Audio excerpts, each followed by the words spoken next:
오늘은 마태복음 3장 13절에서 17절 말씀으로 모든 의를 이루는 것이 합당하니라 라는 제목으로 함께 말씀을 나누고자 합니다. 이제 주현절이 시작이 되었습니다. 교회력은 어떻게 보면 음력하고 같이 가고 있습니다. 그런데 양력을 따르는 것이 두 가지가 있는데 하나는 이제 성탄절이고 또 하나는 주현절입니다. 성탄절은 12월 25일 이렇게 딱 정해져 있고 또 주현절은 1월 5일이 딱 정해져 있습니다. 그래서 주중에 들어가 있죠. 그리고 오늘은 주현절이 지나고 첫 번째 주간이 되겠고 부활절 이런 것은 이제 그 음력하고 관련이기 때문에 해마다 추수감사절이라든가 이런 날짜가 달라지고 있습니다. 주현절이라는 것은 주님께서 드러나셨다, 현현하셨다 이제 이런 의미를 가지고 있습니다. 예수님이 세례를 받으심으로써 온 세상 가운데 당신을 드러낸 그런 사건이 바로 이 주현절이라고 이야기할 수 있겠고요. 이 주현절을 통해서 예수님의 공생애가 이제 시작이 되었음을 이야기해주고 있습니다. 요한이 요단강가에서 회개하라, 하나님의 나라가 가까이 왔다라고 외치면서 이제 회개하러 오는 사람들에게 세례를 베풀었죠. 사방천지에서 사람들이 나와 요한의 세례를 받았습니다. 이때 이제 예수님도 요한에게 세례를 받고자 갈릴리로부터 요단강까지 나오셨다라는 이야기를 오늘 전해주고 있습니다. 그러니까 이제 요한이 세례를 받아 나오시는 예수님을 보면서 자기가 예수님께 세례를 받아야 되는데 어떻게 예수님이 나에게로 나올 수가 있습니까? 라는 이제 이야기를 하지만 예수님께서는 이제 세례를 허락하라고 말씀하시면서 이렇게 해서 모든 의를 이루는 것이 합당하다라는 말씀을 하십니다. 두 가지가 눈에 띄는 게 있습니다. 하나는 예수님께서는 세례를 받을 필요가 없는 분이시다. 이제 세례라는 것은 죄를 회개하는 것을 의미하는데 일단 예수님은 죄가 없으신데 그러니까는 세례를 받을 이유가 전혀 없다라고 이야기할 수가 없죠. 있습니다. 세례를 받을 필요가 없다는 것이죠. 그런데 그 죄인들 틈에 오셔서 세례를 받겠다라는 것, 이것은 사실 우리가 이해하는 것이 쉽지 않죠. 또 하나는 예수님은 성령과 불로 세례를 베푸시는 분입니다.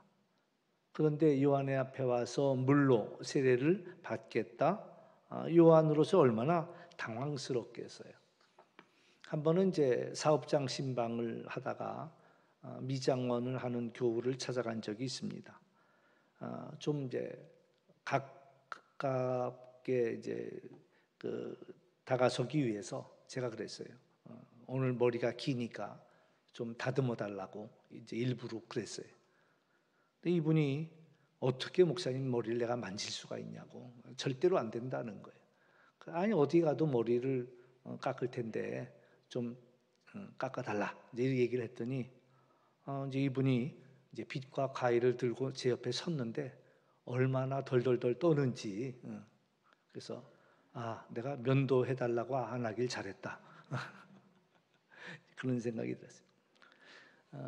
목사님들이 이제 그 전도사님들은 축도할 수가 없습니다. 근데 이제 안수를 받고 난 후에 이제 축도를 할 수가 있는데, 그러면 이제 갓 안수를 받은 흔히 세상 말로 새내기 목사님한테 이제 목사님들이 축도할 기회를 주지요. 그래서 이제 목사님들 다 모인 자리에서 오늘 첫 축도를 하시오. 그러면 이 새내기 목사님이 또 떠는 거예요. 기라성 같은 선배님들 앞에서 제가 어떻게 감히. 그러니까 이제 요한의 마음이 이해가 되는 거예요. 자기가 어떻게 감히 예수님 머리 위에 손을 얹고 세례를 베풀겠는가.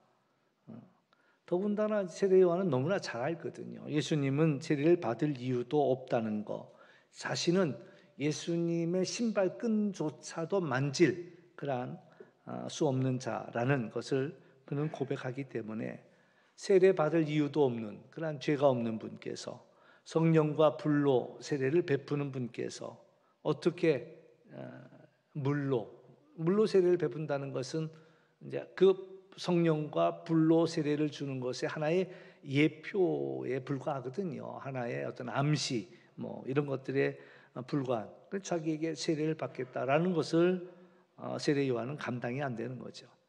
근데 때로는 하나님의 생각과 방법이 우리 생각과 매우 다를 때가 많다라는 거죠. 나아만 이야기를 우리가 생각해 볼 필요가 있는데 나아만은 아람이라는 나라의 군대 장관이었습니다. 그러니까 쉽게 이야기하면 당시의 강국이 아람이라는 나라였고 아람 나라의 군대 장관이라는 것은 그 아람 나라의 제2인자, 실권자라는 얘기예요. 근데 그에게 문제가 있었죠. 나병이 있었습니다. 그에게는. 그래서 자기가 그 병을 고쳐보려고 정말 백방으로 노력을 했지만 고칠 수가 없었어요. 그런데 놀라운 소식이 등잔 밑이 어둡다고 자기 집에 와 있는 그 이스라엘 여자 소녀에게 놀라운 소식이 있는 거예요. 그래서 우리나라에 가면 우리 주인의 그 문둥병을 고치는 건 일도 아니다.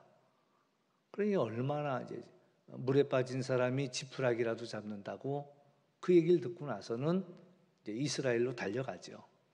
그러니까 이스라엘에서는 난리가 났습니다.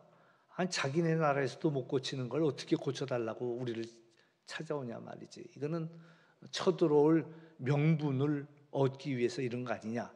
이제 이렇게 그때 이제 엘리사가 걱정하지 말고 그 사람을 내게 보내라. 그래서 이제 이 나아만이 엘리사를 찾아가죠. 근데 나아만의 마음이 처음부터 확 상했어요. 왜 상했냐면 아람의 군대 장관이 왔는데 이 엘리사라는 작자가 내다보지도 않는 거예요. 뭐 영접하는 거, 환영 어떤 리셉션 행사는 둘째치고 내다도 안 보는 거예요. 그러니까 얼마나 화가 나겠어요. 그리고 하는 말이 요단강에 가서 7번 목욕하라는 거죠. 그러니까 거기에 그 말에 또 한 번 또 화가 나는 거예요. 아니 우리나라에는 이 요단강보다 깨끗한 강이 없어서 내가 이 더러운 강에 와서 목욕을 해야 되겠냐 말이지. 근데 지혜로운 부하가 한마디 거들지요. 주인님, 더 어려운 거 하라고 해도 하지 않겠습니까? 그거 뭐가 어렵다고 그러십니까? 그 말에 나아만이 정신을 차리고 그리고 이제 목욕하고 그 몸이 깨끗해졌다. 그러니까 때로는 우리가 이렇게 돼야 될 거라고 생각하지만 우리의 생각과 다른 일들이 사실은 너무나도 많이 있다라는 그런 이야기죠. 예수님에게 있어서 분명한 원칙이 하나 있는데 그것은 하나님의 의를 이루겠다라는 것입니다. 하나님의 의라는 것은 rightness라고 이야기할 수 있는데 그 예수님의 오르심, 발음, 이거 이제 하나님의 뜻이라고도 이야기할 수 있겠고 하나님의 방법이라고 이야기할 수가 있습니다. 그러니까 하나님이 우리에게 요구하시는 대로 나는 살겠다. 하나님이 원하시는 그러한 삶을 또 하나님이 원하시는 방법대로 나는 살겠다. 이것이 예수님이 가지고 있는 분명한 원칙이죠. 그래서 믿음이란 하나님의 의를 이루는 것이다. 원하기는 여러분들도 이 원칙을 마음속에 두고 나는 하나님의 의를 이루는 삶을 살겠습니다. 그런 다짐을 또 이런 원칙을 여러분의 원칙으로 가질 수 있기를 주의 이름으로 축원합니다. 그러니까 예수님이 하늘의 영광을 내려놓고 이 땅에 오셨어요. 제가 일전에도 선교지로 가는 것으로 비유해 봤습니다. 정말 선교지로 가려고 한다면 우리가 이 땅에서 누리던 모든 것들 다 내려놓고 불편을 감수할 생각을 하고 가야만 합니다. 그러니까 그것처럼 예수님이 하나님의 의를 이루기 위해서 이 땅에 오신다라는 것은 그 모든 것들을 다 내려놓고 하늘의 영광을 내려놓고 죄인들 틈에 죄인의 모습으로 오셨다라는 거죠. 뭐 좀 더 피부로 와닿는 얘기를 한다면 그냥 뭐 코로나로 창궐한 이 땅에 그 가운데 오시는 거예요. 뭐 가면 보나마나 이 코로나로 인하여서 큰 위험에 노출되는데도 불구하고 그 가운데로 일부러 오셨다라는 얘기죠. 그러니까 예수님이 죄인의 모습으로 이 땅에 오셨다라는 이야기를 한번 그려보세요. 10달 마리아의 뱃속에 계셨습니다. 이 땅에 오시는데 뭐 굳이 그 과정을 밟을 필요가 뭐가 있겠어요? 그러나 마리아의 몸속에서 10달을 지내셨다니. 그리고 태어났는데 대부분의 아기들은 태어날 때 어디서 태어납니까? 뭐 옛날일지라도 그래도 깨끗한 장소에서 태어나겠죠. 근데 예수님은 이 땅에 오실 때에 막 태어나실 때에 마침 베들레헴으로 왔다가 방도 못 구하고 마구간에 들어가서 거기서 나셨단 말이죠. 그리고 나서 성경은 우리에게 예수님이 모든 사람이 겪는 그 과정을 그대로 겪고 있음을 이야기해 주고 있습니다. 키가 자라고 작은 갓난아기로 태어나서 어머니의 젖을 먹으면서 키가 자라면서 또 아이들이 겪는 그 모든 과정들을 예수님은 그대로 겪었다라는 얘기를 해요. 또 지혜가 자라갔다라는 것도 이제 하나하나를 통해서 배우고 깨닫고 이것을 통해서 우리와 다르지 않은 모습으로 자라갔다라는 거죠. 하나님과 사람들에게 사랑을 받았다라는 것도 여전히 뭐 우리랑 완전히 다른 모습이 아닌 그럼에도 불구하고 하나님께 점점 사랑스러워져 갔고 사람들에게도 점점 사랑스러운 자로 성장해 갔다라는 것들을 이야기해 줍니다. 그리고 이제 오늘 본문처럼 여느 사람이 세례 요한에게 나와서 세례를 받듯이 예수님도 세례를 받기 위해서 갈릴리에서 요단까지 갈릴리에서 예수님의 주로 사셨던 곳은 갈릴리 나사렛이죠. 나사렛에서 이 예루살렘까지는 상당한 거리가 떨어져 있습니다. 그런데 이 예루살렘 가까이 요단강에 와서 그리고 나서 세례를 받으셨다. 요한은 당시 요단강에서 무리를 향해서 회개하라. 하나님의 나라가 가까이 왔다 외치면서 많은 사람들에게 세례를 베풀었습니다. 그런데 예수님이 나오실 때 나는 저분의 신발끈도 만질 수 없는 사람인데 그런데 죄 없으신 예수님이 나에게 세례를 받겠다? 그러니까 이제 요한은 극구 말릴 수밖에 없는 거죠. 그런데 예수님은 세례 요한에게 이것을 행하자 이거예요. 그리고 하나님의 의를 이루는 것이 합당하다라는 이야기를. 그러니까 이처럼 예수님의 삶은 늘 하나님의 의를 또 하나님의 뜻을 이루는 삶을 살고자 했다라는 거죠. 이것은 우리가 본향을 향하는 순례자인 우리들이 마땅히 배워야 할 자세고 간직해야 할 자세라 이야기할 수가 있습니다. 예수님은 늘 마음속에 하나님 나라를 생각했어요. 그리고 늘 하나님의 의를 구했다라는 이야기죠. 공생의 마지막 순간에도 마찬가지였습니다. 십자가로 나가시기 전날 밤 예수님은 겟세마네 동산에서 기도로 밤을 샜는데요. 마지막 밤을 기도로 보내셨는데 간절히 기도합니다. 얼마나 기도했는지 땀방울이 땅에 떨어질 때 핏방울 같았다라는 이야기를 하고 있어요. 그때 이제 이런 기도를 했어요. 내 아버지여, 만일 할만하시거든 이 잔이 내게서 넘어가게 하옵소서. 그렇게 기도해요. 그러면서 나의 원대로 마시옵고 아버지의 원대로 하옵소서. 이렇게 얼마나 어려우면 이런 기도를 했을까? 이 잔이 내게서 지나가기를 원합니다라는 기도를 했다는 거죠. 한 번은 세베대의 아들의 어머니가 그냥 세베대의 부인이 그러면 쉬울 텐데 세베대의 아들의 어머니가 아들들 둘을 오른손 왼손에다 붙잡고 예수님을 찾아와서 뭔가를 구합니다. 그러니까 아마 당시에도 치맛바람이 셌던 것 같아. 그래서 이제 찾아와서 특별히 드릴 말씀이 있습니다. 그러니까 뭘 원하느냐?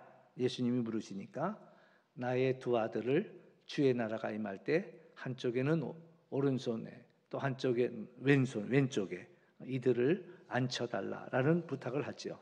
그러니까 예수님이 너희가 무엇을 구하는지 알지 못하는구나 이런 얘기를 하시는데 그러면서 내가 마실 수 있는 잔을 너희가 마실 수 있겠느냐라는 질문을 던지시지요. 근데 그이들은 그 잔이 무엇을 의미하는지 알지도 못하고 마시겠다고 선뜻 대답합니다. 그러나 이 잔은 예수님도 마시기가 쉽지 않은 잔이에요. 그래서 예수님도 개인적으로는 이 잔이 자기에게서 그냥 지나갔으면 좋겠다는 거예요. 내가 안 마시고 지나가기를 원했다는 거예요. 그런데 예수님은 이어 기도하기를 나의 원대로가 아니라 아버지의 원대로 하라고 그렇게 기도하죠. 이 잔이 바로 십자가의 잔 아닙니까? 예수님도 감당하기 어려웠어요. 그래서 지나가기를 원했어요. 제가 대학교를 다닐 때는 80년대 초입니다. 그때는 시국 문제로 인해서 참 많은 그 데모도 있었고 또 많은 유인물들이 배포되고 그랬어요. 그때 얼마나 까다로웠는지 그냥 선동하는 노래 한 소절만 불러도 바로 잡아갔어요. 바로 잡아갔어요. 그런데 이제 이 시국에 대해서 그냥 지나갈 수가 없으니까 저마다 줄을 서서 이제 잡혀갈 각오로 그리고 이제 그것들을 읽어 나갔죠. 근데 이제 한 사람이 그 다음 날 읽기로 한 사람이야. 그 사람의 정말 그 전날 밤 괴로워하는 모습을 볼 수가 있었습니다. 내일이면 내가 그것을 읽어야 될 텐데 뭐 읽으면 뭐 보나마나 잡혀갈 것이고 몇 달이 될는지 몇 해가 될는지 이제 감옥 생활도 해야 될 것이고 이런 것들이 다 그려지면서 뿐만 아니라 그러면 어머니는 어떡하나? 또 나를 대학교 보내놓고 또 그렇게 기뻐하던 그런 가족들의 모습들을 그러니까 굉장히 괴로워하는 거예요. 뭐 안 할 수 없다라고 본인은 생각하고 있지만 할 거지만 그러나 너무 힘든. 그러니까 예수님이 이 땅에 오실 때 당연히 십자가를 지기 위해 오셨죠. 그러나 예수님의 개인적인 생각은 이 잔이 넘어갈 수만 있다면 좋겠다는 거예요. 얼마나 어려우면 하나님의 뜻을 알면서도 그것을 3번이나 기도했을까? 정말 땀방울이 핏방울이 되도록 기도했다라는 거예요. 그런데 예수님의 그러한 탁월함은 바로 나의 원대로 마시고 아버지의 원대로 하옵소서 이렇게 기도하는 거죠. 예수님의 삶은 바로 하나님의 의를 이루는 데 있었다라는 거예요. 하나님의 의를 이루려고 요한에게 세례를 받았을 때 놀라운 일이 일어났습니다.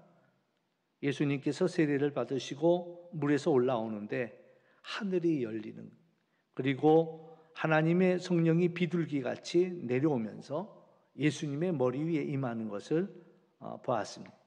그리고 뿐만 아니라 하늘에서부터 소리가 있어서 말씀하시기를 이는 내 사랑하는 아들이요 내가 기뻐하는 자라라는 증거가 있었습니다. 이건 눈으로 볼 수 있는 사건이었어요.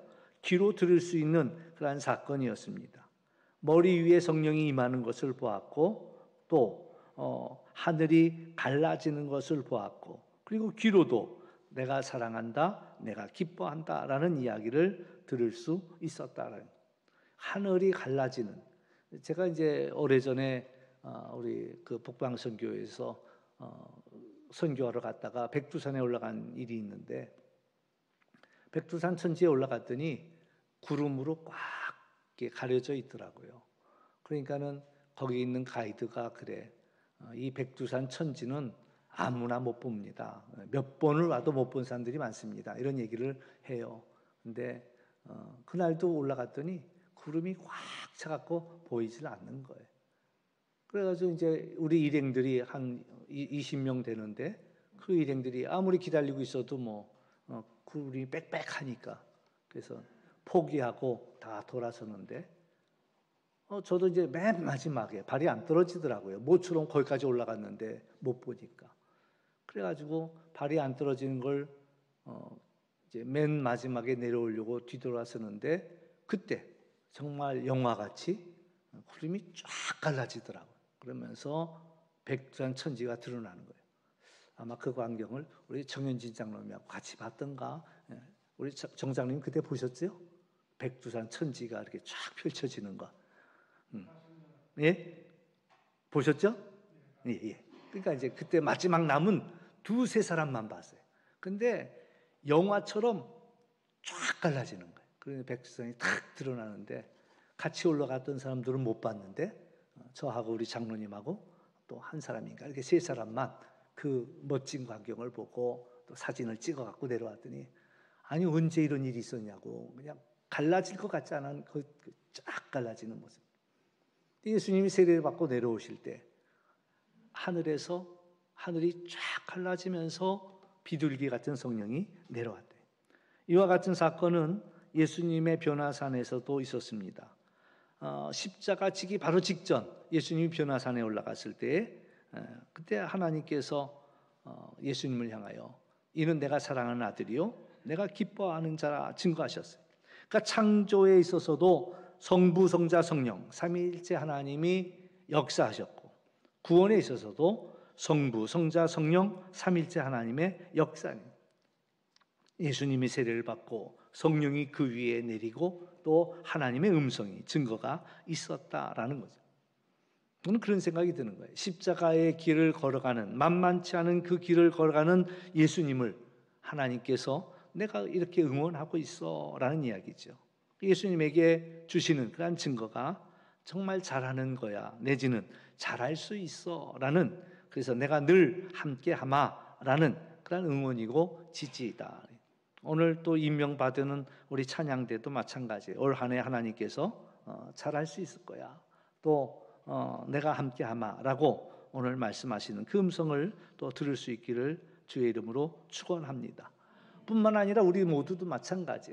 주님의 뜻을 따라 순례의 길을 가고자 할 때에 하나님께서 우리에게 그때마다 증거해 주시기를 내 사랑하는 이요 내가 기뻐하는 일이다 라고 여러분 마음에 또한 증거하심을 여러분이 들을 수 있기를 주의 이름으로 축원합니다. 예수님은 하나님의 구원의 계획에 온전히 순종함으로써 사람의 몸을 입고 이 땅에 오셨고 모든 사람의 죄를 짊어지시고 십자가의 길을 걸었습니다. 그래서 결국엔 하나님의 모든 의를 이루어 하나님이 그토록 원하시던 구원을 완성하셨다라는 얘기예요. 십자가 위에서 모든 사람의 죄를 대속하시고 죽으셨습니다. 모든 죄값을 치르셨고 또 예수님의 이름을 믿는 사람들에게 이전에도 지금도 또 이후에도 예수님의 이름을 믿는 모든 사람들의 그들의 죄를 위해서 우주적인 그런 구원을 완성하셨다. 이게 하나님이 원하시던 기뻐하시는 일이다라는 거죠. 그래서 하나님은 예수님을 다시 살리셨을 뿐만 아니라 하늘 높이 올리셔서 만유의 주가 되게 하셨다. 오늘 우리는 주연절을 맞이하면서 예수님은 세례를 받음으로 세상 가운데 당신의 몸을 드러냈습니다. 그리고 인류의 구원을 위한 공생애가 시작이 되었습니다. 요한이 예수님이 자기에게 나오는 것을 보면서 그런 얘기를 해요. 내가 당신에게 세례를 받아야 되는데 어찌 나한테 세례를 받겠다고 하십니까? 이런 이야기를 하죠. 그러나 예수님은 내가 받아야 할 세례라고 분명히 말씀하십니다. 그러니까 재미난 것은 회개의 세례를 베풀던 요한조차도 세베대의 아들들하고 똑같이 예수님이 받는 세례의 의미를 사실은 잘 몰랐습니다. 예수님이 받은 그 세례는 바로 십자가의 구원의 그러한 세례입니다. 그래서 예수님이 세례를 받기 위해 갈릴리에서 일부러 요단강으로 나오신 것처럼 십자가의 구원을 이루시기 위해 예수님은 갈릴리 나사렛에서 예루살렘으로 올라가시는 그 여정과 똑같습니다. 다시 말해서 예수님이 받으신 세례의 의미 속에는 십자가에서 받으시는 피의 세례를 의미하고 암시하고 있고 또 세례가 옛사람은 죽고 새사람이 다시 사는 것처럼 죄인 된 모든 인류를 끌어안고 당신이 죽으시고 다시 부활의 능력으로 우리들을 살리시는, 그렇기 위해 받으신 그러한 구원의 피의 세례였다라는 이야기죠. 그러니 그건 요한이 자기가 받겠다고 해도 받을 수 없는 그런 세례였다라는 그러한 이야기입니다. 오늘 우리는 우리가 받았던 세례의 의미를 되새길 필요가 있습니다. 예수님이 세례를 받으심으로써 세상에 온전히 드러났던 것처럼 하나님께 세례를 받은 우리는 이제 하나님께서 세상 사람들에게 이 사람을 보라. 예수님이 그 빌라도의 법정에 섰을 때 이 사람을 보라. 에케 호모 뭐 이런 얘기를 하는데, 하나님은 우리를 세상 한복판에 세우고 이 사람들을 보라고 하나님은 말씀하십니다. 모든 사람들이 볼 수 있게끔 우리를 세상의 빛으로 두셨다라는 거예요. 오늘 우리 찬양대가 임명을 받을 때 임명받은 그러한 여러분은 올 한 해 하나님께 바쳐진 그러한 공생애를 살 수 있기를 바랍니다. 그러나 우리 찬양대뿐만 아니라 본향을 향하는 순례자인 우리 모두도 그 세대에 받았던 것을 기억하면서 하나님 앞에 공생애를 살고 있음을 우리는 고백할 수 있어야 한다라는 거예요. 세례의 의미는 그렇습니다. 옛사람이 죽고 새사람이 되는 것이요, 죄에서 돌아서서 예수 그리스도와 온전한 연합을 이루어 새로운 삶을 살아내는 것을 의미합니다. 예수님이 이 땅을 살아가는 동안 그러면서 하나님의 의를 구하는 삶을 살았던 것처럼 우리들도 오늘 하루하루의 삶이 하나님의 의를 이루는 삶이 되어야 할 것이다 라는 얘기죠. 우리의 정체성대로 본향을 향하는 순례자로서 우리의 삶을 통해서 하나님의 의를 이루어야 하는 것입니다. 이 땅을 사는 동안 돈을 많이 버는 것도 좋습니다. 높은 자리에 이르는 것도 좋습니다.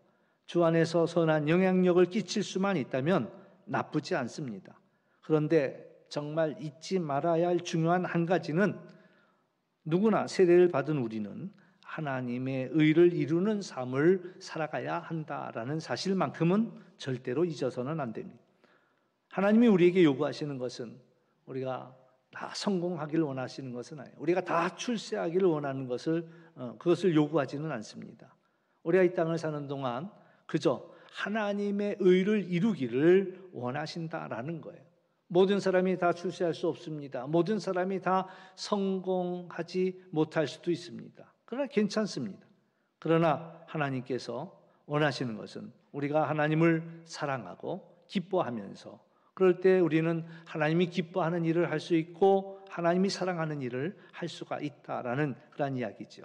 적어도 예배를 소중히 여기고 우리가 있는 가정이나 일터에서 또 우리가 만나는 사람들 가운데서 하나님의 의가 이루어지도록 살아갈 수만 있다면, 예수님이 들었던 증거, 이는 내가 사랑하는 아들이요 내가 기뻐하는 자라는 소리를 우리도 날마다 들을 수 있다라는 것입니다.